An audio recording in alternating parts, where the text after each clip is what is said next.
Muy buenas a todos, bienvenidos a otro episodio más de No Estás Preparado. En este podcast hacemos un repaso por los siglos de los eventos más importantes que han marcado cada uno de ellos, desde el siglo I hasta el siglo XXI. Nos encontramos en el siglo XVIII. Si no habéis visto la serie, pues bueno, os lo recomiendo que os la veáis. Hay algunos vídeos bastante interesantes. Y como os decía, hoy pues hacemos una parada en el siglo XVIII. Vamos a hablar de la máquina de vapor, como habéis podido ver. Y no me enrollo más. Ahora bien, ¿qué es una máquina de vapor y por qué fue tan importante?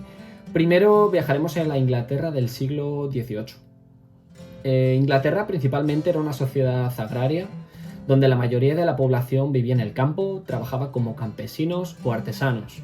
La economía dependía en gran medida de la agricultura y la producción manual.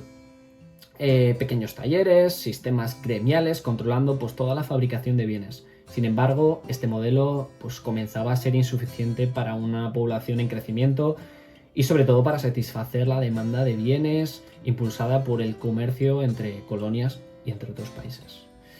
La revolución agrícola del siglo XVII había introducido mejoras como el arado de hierro, sistema de rotación de cultivos, el cercamiento de tierras, lo que produjo que esta producción agrícola pues, creciera.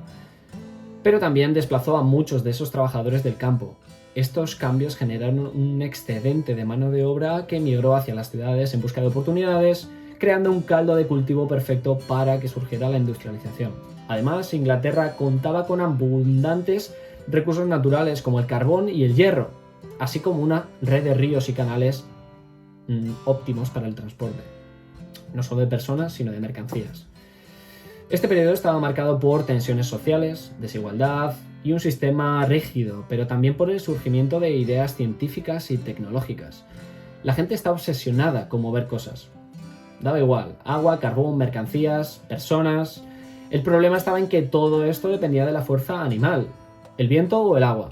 Estos métodos eran efectivos, pero no precisamente rápidos ni fiables. Aquí es donde entra en escena un escocés, James Watt. Pero antes de hablar de él, me gustaría mencionar que la máquina de vapor no empezó con Watt, sino con un tipo llamado Thomas Newcomen, quien en 1712 construyó una máquina para extraer el agua de las minas. Este invento era revolucionario en la época, aunque bastante ineficiente. Es decir, la máquina consumía enormes cantidades de carbón para generar el vapor necesario para que funcionara. Su diseño estaba optimizado para bombear agua de las minas, pero no era adecuado para otros usos. Y el proceso de condensación y generación de vapor era muy lento, lo que limitaba la velocidad. Entonces, en 1765, James Watt, unos años más tarde, cogió esta máquina de Newcomen y la mejoró. Le incorporó un condensador separado, un pequeño pero poderoso ajuste, que hizo que la máquina fuera mucho más eficiente. Y así nació la máquina de vapor moderna. Ahora bien, ¿qué hizo que esta máquina de vapor fuera tan revolucionaria?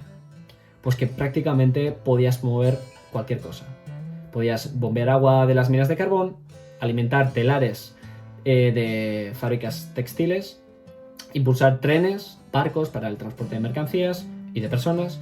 Básicamente, si algo necesitaba la fuerza para moverse, la máquina de vapor pues era la respuesta de la época. Y con esto nació o fue el caldo de cultivo para que surgiera la revolución industrial, un cambio que transformó el mundo. Imagina el impacto. Antes la producción era lenta y dependía sobre todo de manos humanas. Con la máquina de vapor, las fábricas pues, pudieron producir más cosas rápido y a menor costo. Esto no solo cambió la economía, sino también cómo vivían las personas. La gente empezó a mudarse a las ciudades en busca de trabajo, los trenes conectaban lugares lejanos pues que antes tenían que transportar en caballos o lo que sea, pues empezaron a conectarlos a través de trenes, a través de barcos, y el comercio global en general dio un salto gigante. Pero no todo fue perfecto, la máquina de vapor también trajo sus problemas.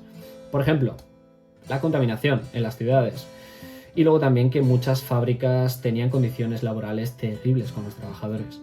A pesar de todo esto, no se puede negar que la máquina de vapor cambió el curso de la historia, fue un punto de partida en el que el ser humano pues, comenzó a depender más de las máquinas y no tanto del trabajo bruto y la fuerza bruta de los animales. Y aunque hoy usamos motores mucho más avanzados y otras técnicas mucho más avanzadas para movernos, todo tiene sus raíces en el siglo XVIII en este invento. Y con esto me gustaría cerrarlo Ha sido un podcast cortito, espero que os haya gustado. Como podéis ver, pues no hace falta a veces inventar nada nuevo, sino mejorar algo existente.